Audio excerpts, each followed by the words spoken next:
नमस्कार दोस्तों, स्वागत है आपका आपके अपने YouTube चैनल कष्ट हरण में। मित्रों, आज हम भगवत गीता के प्रथम अध्याय के श्लोक नंबर 26, 27, 28 और 29 पर विचार करेंगे। तत्रापश्यतिस्थस्तान् पार्थः पितृनथ पितामहान् आचार्यान् मातुलान् भ्रातॄन् पुत्रान् पौत्रान् सखेस्तथा श्वशुरान् सुहृदयश्चैव सेनयोरुभयोरपि।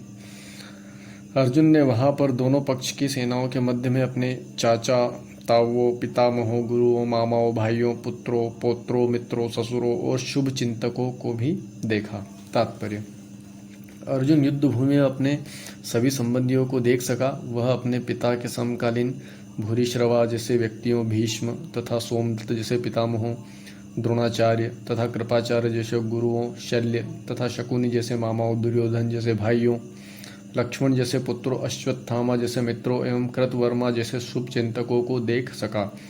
वह उन सेनाओं को भी देख सका जिनमें उनके अनेक मित्र थे। श्लोक नंबर 27।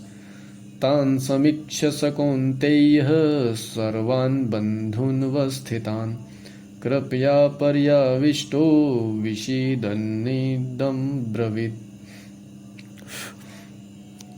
जब कुंती पुत्र अर्जुन ने मित्रों तथा संबंधियों की इन विभिन्न श्रेणियों को देखा तो वह करुणा से अभिभूत हो गया और इस प्रकार बोला।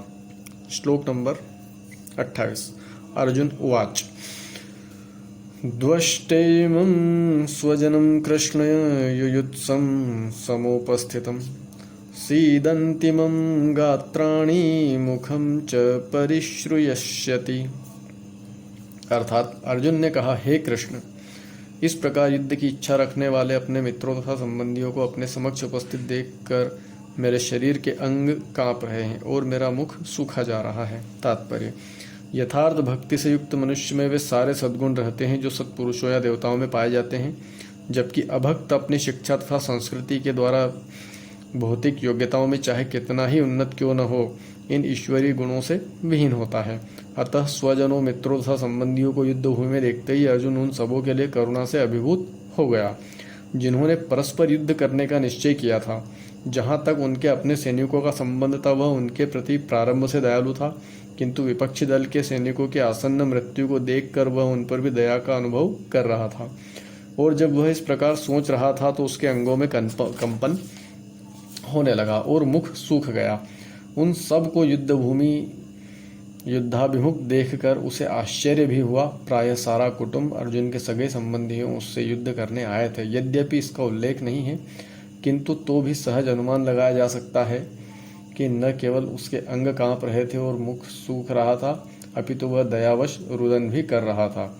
अर्जुन में ऐसे लक्षण किसी दुर्बलता के कारण नहीं, अपितु हृदय की कोमलता के कारण थे, जो भगवान के शुद्ध भक्त का लक्षण है। अतः कहा गया है, यस्यास्ति भक्तिर्भगवतैर्निजया सर्वे गुणैस्त्र समासते सुराः हराव भक्तस्य कुतो महद्गुणा मनोरथे नास्ति धावतो वही।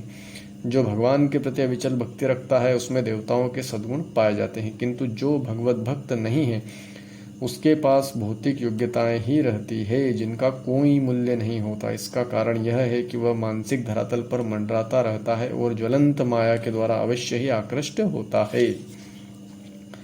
श्लोक नंबर 29। वैपथुश्च शरीरे मे रोमहर्षश्च जायते गांडीवं संस्रस्ते हस्तात्वक्चैव परिदृहते। अर्थात मेरा सारा शरीर कांप रहा है, मेरे रोंगटे खड़े हो रहे हैं, मेरा गांडीव धनुष मेरे हाथ से सरक रहा है और मेरी त्वचा चल रही है। तात्पर्य: शरीर में दो प्रकार का कंपन होता है और रोंगटे भी दो प्रकार से खड़े होते हैं। ऐसा या तो आध्यात्मिक परमानंद के समय या भौतिक परिस्थितियों में अत्यधिक भय उत्पन्न होने पर होता है। दिव्य साक्षात्कार में कोई भय नहीं होता। इस अवस्था में अर्जुन के जो लक्षण है वे भौतिक भय अर्थात जीवन की हानि के कारण है। अन्य लक्षणों से भी यह स्पष्ट हो कि वह इतना अधीर हो गया कि उसका विख्यात धनुष गांडी उसके हाथ से सरक रहा था और उसकी त्वचा में जलन उत्पन्न हो रही थी। ये सब लक्षण देहात्म बुद्धि से जन्य है। हरे कृष्णा।